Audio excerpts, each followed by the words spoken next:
क्या कलयुग में भगवान को प्राप्त कर पाना संभव है? और यदि संभव है तो भगवान को प्राप्त करने का सबसे सरल मार्ग क्या है? नमस्ते प्रिय मित्रों, स्वागत है आपका हमारे चैनल अकेला गुमशुदा इंसान पर। मित्रों, हर युगों में भगवान को प्राप्त करने के लिए अलग अलग क्रियाएं होती रही है। सतयुग में भगवान की प्राप्ति ध्यान करने से आसानी से हो जाती थी। त्रेता युग में भगवान की प्राप्ति यज्ञ से होती थी। द्वापर युग में भगवान की प्राप्ति पूजा अर्चना से होती थी। तो कलयुग में भगवान की प्राप्ति किस विधि से होगी? आइए इसे विस्तार से समझने का प्रयास करते हैं। एक गांव में एक बूढ़ी औरत रहती थी। उसके आगे पीछे कोई नहीं था, इसलिए बेचारी अकेली रहती थी। एक दिन उस औरत के दरवाजे पर एक साधु आया। उस औरत ने साधु का बहुत ही प्रेम पूर्वक आदर सत्कार किया। जब साधु जाने लगा तो उस औरत ने कहा कि महात्मा जी, आप तो ईश्वर के परम भक्त हैं। कृपा करके मुझे ऐसा आशीर्वाद दीजिए जिससे मेरा अकेलापन दूर हो जाए। अकेले रह रहकर उब चुकी हूँ। साधु ने मुस्कुराते हुए अपनी झोली से कान्हा की एक मूर्ति निकाली और उस औरत को देते हुए कहा कि माँ, ये लो आपका बालक है। इसका अपने बच्चे की तरह प्रेम पूर्वक लालन पालन करती रहना। और ये कहकर साधु वहां से चला गया। वह औरत बड़े लाड़ प्यार से ठाकुर जी का लालन पालन करने लगी। एक दिन गांव के कुछ शरारती बच्चों ने देखा कि वह बूढ़ी औरत मूर्ति को अपने बच्चे की तरह लाड़ कर रही है। नटखट बच्चों को उस औरत से हंसी मजाक करने की सूझी। उन्होंने उस औरत से कहा कि अरे दादी माँ, आज गांव में जंगल से एक भेड़िया घुस आया है जो छोटे बच्चों को उठाकर ले जाता है और उसे मारकर खा जाता है। तू अपने लाल का ख्याल रखना, कहीं भेड़िया इसे उठाकर ना ले जाए। उस औरत ने अपने बाल गोपाल को उसी समय कुटिया में विराजमान किया और स्वयं लाठी लेकर दरवाजे पर पहरा लगाने के लिए बैठ गई। अपने लाल को भेड़िए से बचाने के लिए वह औरत भूखी प्यासी दरवाजे पर पहरा देती रही। पहरा देते देते एक दिन बीता, फिर दूसरा, तीसरा, चौथा और पांचवा दिन बीत गया। वह औरत 5 दिन और 5 रात लगातार बगैर पलक झपकाए भेड़िए से अपने बाल गोपाल की रक्षा के लिए पहरा देती रही। उस भोली भाली माँ का ये भाव देखकर ठाकुर जी का हृदय प्रेम से भर गया। अब ठाकुर जी के मन में उस बूढ़ी औरत को प्रत्यक्ष दर्शन देने की इच्छा हुई। भगवान बहुत ही सुंदर रूप धारण कर वस्त्राभूषणों से सुसज्जित होकर उस औरत के पास आए। ठाकुर जी के पांव की आहट सुनकर वह औरत डर गई। उसने सोचा कि कहीं दुष्ट भेड़िया तो नहीं आ गया मेरे लाल को उठाने। उस औरत ने लाठी उठाई और भेड़िए को भगाने के लिए उठ खड़ी हुई। तब भगवान ने कहा कि अरे माँ, मैं हूँ, मैं तेरा वही बालक हूँ जिसकी तुम रक्षा करती हो। उस औरत ने कहा, चल हट यहाँ से, तू पक्का कोई बहुरूपिया होगा जो मेरे लाल को उठाने आया है। ठाकुर जी बूढ़ी माँ के इस भाव और एकनिष्ठता को देखकर बहुत ज्यादा प्रसन्न हो गए। ठाकुर जी बोले, अरे मेरी भोली माँ, मैं त्रिलोकीनाथ भगवान हूँ। मुझसे जो चाहो वर मांग लो, मैं तेरी भक्ति से प्रसन्न हूँ। तब उस बूढ़ी औरत ने हाथ जोड़कर भगवान से कहा कि हे प्रभु, कृपा कर मुझे यह वरदान दीजिए कि मेरे प्राण प्यारे लाल को भेड़िया न ले जाए। अब ठाकुर जी और ज्यादा प्रसन्न होते हुए बोले, तो चल माँ, मैं तेरे लाल को और तुझे अपने निज धाम लिए चलता हूँ। वहाँ भेड़िए का कोई भय नहीं है। इस तरह प्रभु उस बूढ़ी माँ को अपने निज धाम ले गए। मित्रों, जब हम पूरी तरह से तन्मय होकर अपनी पवित्रता और शांति की रक्षा करते हैं तो एक न एक दिन ईश्वर हमें दर्शन जरूर देते हैं। भगवान को पाने का सबसे सरल मार्ग है भगवान को प्रेम करो, वैसा निष्काम प्रेम जैसे बुढ़िया माँ ने किया। भगवान श्री कृष्ण कहते हैं, तू तन, मन और कर्म से खुद को मुझे समर्पित कर दे, मैं तुम्हें वो हर कुछ दूंगा जो तुम्हारे पास नहीं है, और जो तुम्हारे पास है मैं उसकी रक्षा भी करूंगा। तू जिस दिन से मुझसे निस्वार्थ प्रेम करने लगेगा, उस दिन से तू सिर्फ मेरा हो जाएगा और मेरे परम धाम को प्राप्त होगा। श्रीमद् भगवत गीता में भगवान श्री कृष्ण कहते हैं कि मुझे पाने के 3 मार्ग हैं। पहला है कर्म योग, दूसरा है ज्ञान योग और तीसरा है ध्यान योग। और इन सब में कर्म योग सबसे महत्वपूर्ण और सरल है। कर्म योग को परिभाषित करते हुए तत्वज्ञानी कहते हैं कि अपना हर कर्म भगवान को समर्पित करते हुए करो। मनुष्य हर क्षण कुछ न कुछ कर्म करता रहता है। सोचो, अगर हर कर्म से पहले प्रभु का नाम ले तो दिन भर में हजारों लाखों बार प्रभु का नाम मन ही मन जप सकते हैं। भगवान श्री कृष्ण यही तो कहते हैं कि जो हमेशा मुझे याद करता रहता है, मेरी दृष्टि सदैव उस पर बनी रहती है। मित्रों, आप कुछ भी कर्म कर रहे हैं, कहीं भी किसी भी जगह पर है, सुख की अवस्था में है या दुख की अवस्था में है, प्रभु के नाम का जाप मन ही मन करते रहिए। फिर देखिए इसका सकारात्मक परिणाम आपको बहुत जल्द देखने को मिलेगा। भगवान कहते हैं, जीवन में हमेशा सुखी रहने के लिए मुझसे नाता जोड़ो। जो मनुष्य मुझसे नाता जोड़कर श्रद्धा भाव से मेरी भक्ति करता है, मैं उसे वो हर चीज देता हूँ जो उसके पास नहीं है, और जो उसके पास है मैं हमेशा उसकी रक्षा भी करता हूँ। मैं अपने भक्तों को कभी दुखी नहीं देखना चाहता हूँ। भगवान श्री कृष्ण के इस वाणी को भक्त प्रहलाद के जीवन से जोड़कर अच्छे से समझा जा सकता है। गर्म तेल से भरे कढ़ाई में विष्णु भक्त प्रहलाद को बैठा दिया जाता है और चूल्हे की आग तेज कर दी जाती है। फिर भी भक्त प्रहलाद का तनिक भी बाल बांका नहीं होता है। प्रबल प्रेम के पाले पड़कर प्रभु को नियम बदलते देखा। अपना मान टले टल जाए, भक्त का मान ना टलते देखा। भगवान कहते हैं, जो मेरे भक्तों को कष्ट पहुंचाता है उसे मैं दंड देता हूँ। इसीलिए हे मानव, तुम मुझे अपना बना लो, मैं तुम्हें हर खुशी दूंगा। मेरी भक्ति के प्रताप से दुख तुम्हारे जीवन से कोसों दूर रहेगा। जो मेरी भक्ति नहीं करते हैं, जो पंच पापों में उलझकर भौतिक सुखों की प्राप्ति हेतु दिन रात प्रयत्न करते हैं, वो मन से सदा दुखी रहते हैं। उनके लिए जीवन और जीवन के बाद का जीवन बहुत ही कष्टदायक होता है। भगवान श्री कृष्ण परमात्मा को पाने का मार्ग बताते हुए श्रीमद् भगवद गीता में उपदेश देते हैं कि मनुष्य को सर्वप्रथम अपने मन को नियंत्रण में रखना चाहिए। मनुष्य का मन वायु की तरह चंचल है। यह मन ही है जो मनुष्य को काम वासनाओं की तरफ भटकाता रहता है। अगर जीवन को सफल बनाना है तो मन पर काबू करना बहुत जरूरी है। मन को वश में करने से दिमाग की शक्ति केंद्रित होती है, जिससे कार्यों में सफलता मिलने लगती है। गीता के अनुसार जिस व्यक्ति ने अपने मन पर काबू पा लिया, वह मन में पैदा होने वाली बेकार की चिंताओं और इच्छाओं से भी दूर रहता है। साथ ही व्यक्ति अपने लक्ष्य को भी आसानी से प्राप्त कर लेता है। अगर मन को वश में नहीं करोगे तो वह तुम्हारा सबसे बड़ा शत्रु बन जाएगा।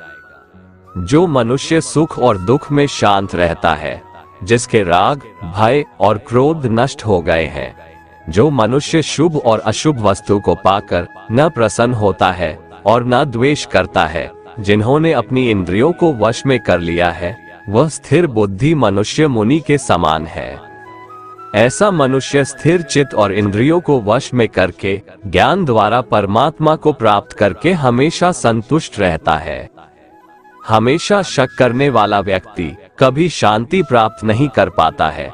वह ना तो इस लोक में धन, ऐश्वर्य या यश की प्राप्ति कर सकता है और ना ही परलोक में स्वर्ग की प्राप्ति कर सकता है, क्योंकि मनुष्य जब तक किसी भी विषय में संशय युक्त रहता है, तब तक वह उस विषय में सफलता नहीं पा सकता। इसलिए संदेह करने से बचे। क्रोध मनुष्य को नरक की ओर ले जाने वाला द्वार है। क्रोध करने से व्यक्ति का मन अशांत हो जाता है और उसकी स्मरण शक्ति भ्रमित हो जाती है। स्मृति में विभ्रम होने से उसकी बुद्धि नष्ट हो जाती है और फिर व्यक्ति का पतन हो जाता है। भगवान श्री कृष्ण कहते हैं, मनुष्य को क्रोध करने से बचना चाहिए। कितना भी गुस्सा आए, स्वयं को शांत रखने का प्रयास करें। श्री कृष्ण कहते हैं, जिस प्रकार समुद्र की स्थिति अचल है, भारी से भारी आंधी तूफान आने पर या अनेक नदियों के जल प्रवाह उसमें प्रविष्ट होने पर भी वह अपनी स्थिति से विचलित नहीं होता, मर्यादा का त्याग नहीं करता, उसी प्रकार परमात्मा के स्वरूप में स्थित योगी की स्थिति भी सर्वथा अचल होती है। बड़े से बड़े सांसारिक सुख दुखों का संयोग वियोग होने पर भी उसकी स्थिति में जरा भी अंतर नहीं पड़ता। वह योगी परमात्मा में नित्य निरंतर अटल और एक रस स्थित रहता है। जो मनुष्य ईश्वर में श्रद्धा नहीं रखते, वह अज्ञानी मनुष्य जीवन में कभी भी सुख, शांति और सफलता को प्राप्त नहीं कर पाते। ऐसे मनुष्य की बुद्धि विपरीत हो जाती है। वे लौकिक और पारलौकिक सब प्रकार के सुख साधनों को विपरीत ही समझने लगते हैं। इसी कारण वे विपरीत आचरणों में प्रवृत्त हो जाते हैं। इसके फलस्वरूप उनका इस लोक में और परलोक में पतन हो जाता है। वे अपनी वर्तमान स्थिति से भी भ्रष्ट हो जाते हैं और मरने के बाद उनको अपने कर्मों का फल भोगने के लिए सूकर, कुकर आदि नीच योनियों में जन्म लेना पड़ता है या घोर नरक में पड़कर भयानक यातनाएं भोगनी पड़ती है। मनुष्य मेरी जिस भी रूप की पूजा करते हैं, मैं भी उनको उनकी भावना के अनुसार उसी रूप में दर्शन देता हूँ। मनुष्य जिस जिस भाव से मेरी उपासना करते हैं, मैं उनके उस भाव का ही अनुसरण करता हूँ। जो मेरा चिंतन करता है, उसका मैं चिंतन करता हूँ। जो मेरे लिए व्याकुल होता है, उसके लिए मैं भी व्याकुल हो जाता हूँ। जो मुझे अपना सर्वस्व अर्पण देता है, मैं भी उसे अपना सर्वस्व अर्पण कर देता हूँ। ना तो मैं किसी के भाग्य का निर्माण करता हूँ और ना ही किसी के कर्मफल का निर्माण करता हूँ। मनुष्य अपने द्वारा किए कर्मों का ही फल भोगता है और उसी से उसके भाग्य का निर्माण होता है। मनुष्य स्वयं ही अपना मित्र है और स्वयं ही अपना सबसे बड़ा शत्रु भी है। ज्ञानी मनुष्य कर्मयोग या भक्ति योग से एक ही जन्म में इस समुद्र रूपी संसार से निकलकर परमात्मा को प्राप्त कर लेता है और अज्ञानी मनुष्य काम, क्रोध, लोभ, मोह में फंसकर 84 लाख योनियों में भटकता रहता है। श्री कृष्ण कहते हैं, ये संसार मेरी ही माया है। ये संसार मुझसे ही उत्पन्न हुआ है। मैं ही इसका पालन पोषण करता हूँ और मैं ही इस सृष्टि का विनाश करता हूँ।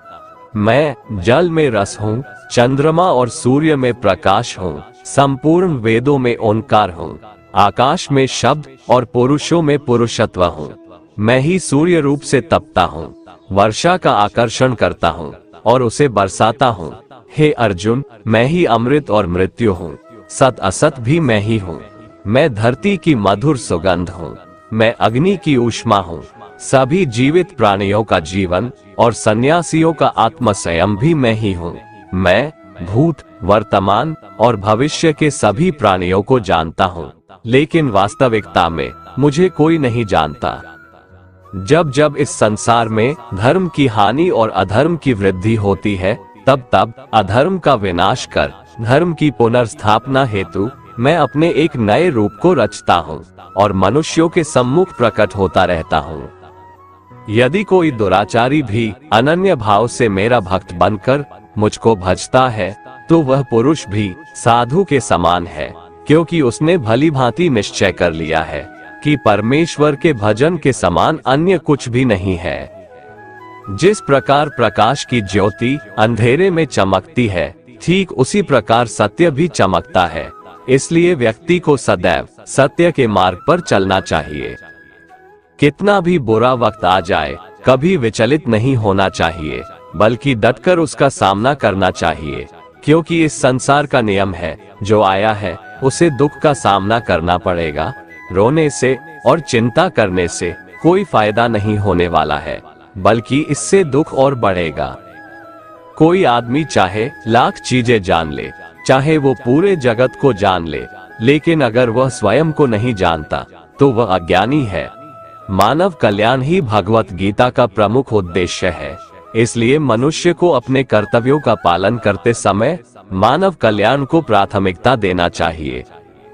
श्रेष्ठ पुरुष जैसा आचरण करता है, अन्य पुरुष भी वैसा ही आचरण करते हैं। वह जो कुछ प्रमाण देता है, समस्त मनुष्य समुदाय उसी के पद चिन्हों पर अपने रास्ते चुनता है। इसलिए सज्जन व्यक्तियों को सदैव अच्छा व्यवहार करना चाहिए। मित्रों, भगवान अपने भक्तों से बहुत प्रेम करते हैं, जो भक्त उन्हें सच्चे मन से पुकारते हैं उनके लिए वो दौड़े चले आते हैं। इसका सबसे बड़ा उदाहरण श्रीमद् भागवत गीता की कथा से मिलता है, जहां मुसीबत में फंसे अपने भक्त हाथी के प्राण को बचाने के लिए भगवान विष्णु नंगे पैर दौड़ पड़े थे। बहुत समय पहले की बात है, क्षीर सागर में त्रिकुट नाम का पर्वत था, जहां पर हाथियों का परिवार रहता था। इनका मुखिया था गजराज गजेंद्र। हर रोज की तरह जब गजराज गजेंद्र अपने परिवार के साथ घूमने जा रहे थे तो सबको प्यास लगी। सारा परिवार गजराज के साथ सरोवर में पानी पीने गए, लेकिन उन्हें पता नहीं था कि वहां पर मगरमच्छ है। मगरमच्छ ने गजराज का पैर पकड़ लिया और पानी के अंदर खींचने लगा। मगरमच्छ से बचने के लिए गजराज ने पूरी शक्ति लगा दी, पर मगरमच्छ उस पर भारी पड़ रहा था, जिसके बाद गजराज दर्द से चीखने लगा। गजराज की आवाज सुनकर दूसरे हाथी भी चिंघाड़ने लगे। परिवार ने भी मिलकर उन्हें बचाने की कोशिश की, लेकिन सारे असफल हुए। अपना काल नजदीक आते देख गजराज ने भगवान विष्णु का स्मरण किया, जिनके वो परम भक्त थे और प्रतिदिन उनकी पूजा करते थे। अपने भक्त की पुकार सुनकर भगवान विष्णु भी नंगे पैर अपने भक्त की प्राणों की रक्षा के लिए दौड़ पड़े और ग्राह का मुंह फाड़कर गजेंद्र का उद्धार किया।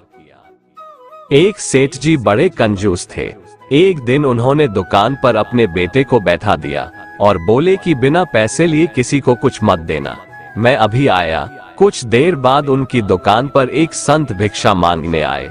संत ने लड़के से कहा, बेटा थोड़ा नमक दे दो।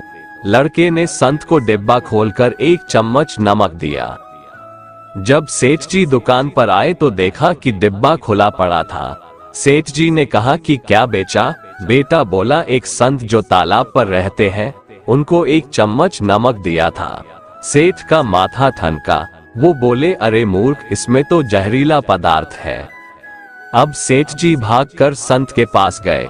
तब तक संत भोजन बनाकर भगवान को भोग लगाकर खाने की थाली लेकर बैठ चुके थे। सेठ जी दूर से ही बोले, महाराज रोकिए, आप जो नमक लाए थे नमक नहीं था बल्कि जहरीला पदार्थ था। कृपा करके आप ये भोजन न करें। संत जी बोले, भाई हम तो प्रसाद लेंगे ही, क्योंकि भोग लगा दिया है। भोग लगाकर भोजन छोड़ नहीं सकते। अगर भोग नहीं लगता तो भोजन बेशक छोड़ देते। ये कहकर संत ने भोजन को प्रसाद समझकर खाना शुरू कर दिया। सेठ जी के होश उड़ गए। वो रात भर वहीं बैठे रहे। सेठ को रह रहकर ये चिंता सता रही थी कि अगर संत को कुछ हो गया तो बड़ी बदनामी होगी। रात में अगर तबीयत बिगड़ी तो कम से कम वैद्य को दिखा देंगे। सोचते सोचते उसे नींद आ गई। सुबह रोज की तरह संत जल्दी उठ गए और नदी में स्नान करने लगे। सेठ जी ने कहा, महाराज तबीयत तो ठीक है। संत बोले, भगवान की कृपा है। इसके बाद वे पूजा के लिए मंदिर चले गए। जैसे ही संत ने मंदिर का द्वार खोला तो देखा कि भगवान के श्री विग्रह के 2 भाग हो गए हैं और शरीर काला पड़ गया है। ये देखते ही सेठ को सब समझ आ गया कि भक्त के अटल विश्वास को देखकर भगवान ने भोजन का जहर भोग के रूप में स्वयं ग्रहण कर लिया और भक्त को प्रसाद ग्रहण कराया। इसके बाद सेठ ने तुरंत घर जाकर बेटे को दुकान सौंप दी और स्वयं संत की शरण में आकर भगवान की भक्ति करने लगा। मित्रों, इसी अटूट विश्वास के भगवान भूखे हैं। एक बार उस परम पिता परमात्मा पर ऐसा विश्वास करके तो देखिए, वो आपको कभी रोने नहीं देंगे, बल्कि आपके लिए वो रोएंगे। गीता में भगवान श्री कृष्ण कहते हैं कि मनुष्य को सदैव अच्छे कर्म करने चाहिए, क्योंकि कर्मों के क्षीण हो जाने पर भाग्य भी नष्ट हो जाता है। जिस मनुष्य का अपने कर्मों पर अटूट विश्वास होता है और जो मनुष्य अपने कर्मों पर सदा अडिग रहता है, वही मनुष्य जीवन में सफल होता है। श्री कृष्ण कहते हैं कि हर व्यक्ति को बिना कुछ सोचे समझे सिर्फ कर्म के मार्ग पर चलते रहना चाहिए। जो मनुष्य कर्म किए बिना सिर्फ फल की चिंता करता है, उसे जीवन में सिर्फ असफलता ही प्राप्त होती है। श्री कृष्ण के अनुसार परिस्थितियां चाहे कितनी भी खराब हो, वो हमेशा एक जैसी नहीं रहती है, वो बदलती जरूर है। इसलिए मनुष्य को बहुत धैर्य और हिम्मत से काम लेना चाहिए। श्री कृष्ण कहते हैं कि ईश्वर कभी भी किसी व्यक्ति के साथ नाइंसाफी नहीं करता, वो उसको केवल वही देता है जिसके वह लायक है। भगवान कहते हैं, कर्म करो लेकिन फल की इच्छा मत रखो। इस संसार में कोई भी मनुष्य किसी भी काल में क्षण मात्र भी बिना कर्म किए नहीं रहता, क्योंकि सारा मनुष्य समुदाय कर्म करने के लिए ही पैदा हुआ है। बिना कर्म किए कोई रह नहीं सकता है। जो मनुष्य समस्त इंद्रियों को वश में करके आसक्ति रहित कर्म करता है वही श्रेष्ठ है, अर्थात वही कर्मयोगी है। कर्म का मार्ग दिखाते हुए श्री कृष्ण कहते हैं कि कर्म न करने की अपेक्षा कर्म करना ज्यादा श्रेष्ठ है, तथा कर्म न करने से मनुष्य का शरीर निर्वाह भी नहीं सिद्ध होता है। अर्थात मनुष्य को चाहिए कि वह सिर्फ अपने कर्तव्यों का पालन करे, क्योंकि कर्म नहीं करने से मनुष्य का जन्म लेना भी बेकार हो जाता है। भगवान कहते हैं, तू यज्ञ समझकर अपना कर्म कर। जिस प्रकार यज्ञ समाज और प्रजा की भलाई के लिए किया जाता है, उसी तरह तू अपने कर्मों को यज्ञ समझकर, अर्थात अपना कर्तव्य समझकर कर्म कर।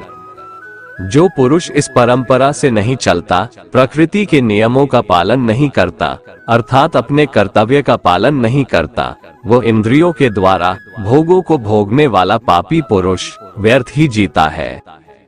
परंतु जो मनुष्य आत्मा में ही रमण करने वाला और आत्मा में ही तृप्त तथा आत्मा में ही संतुष्ट हो, उसके लिए कोई कर्तव्य नहीं है। आत्मा का मतलब यहाँ सबसे बड़ा सच है, और जो सत्य को समझता है, सत्य में ही खुश होकर सत्य में ही रहता है, उसके लिए कोई कर्तव्य नहीं है। लेकिन ऐसा कोई लाखों करोड़ों में एक होता है। उस महापुरुष का इस विश्व में न तो कर्म करने से कोई प्रयोजन रहता है और न कर्मों के न करने से ही कोई प्रयोजन रहता है, तथा संपूर्ण प्राणियों में भी इसका स्वार्थ से कोई संबंध नहीं रहता। कहने का सीधा मतलब है, जिसे परमात्मा मिल चुका है वो कोई और दूसरा कर्म क्यों करे। दोस्तों, अगर आपको हमारा ये वीडियो पसंद आया तो कमेंट में जय श्री राधे कृष्ण लिखें, और ऐसे ही प्रेरणादायक वीडियो देखने के लिए हमारे चैनल को सब्सक्राइब कर लें। जय श्री राधे कृष्ण।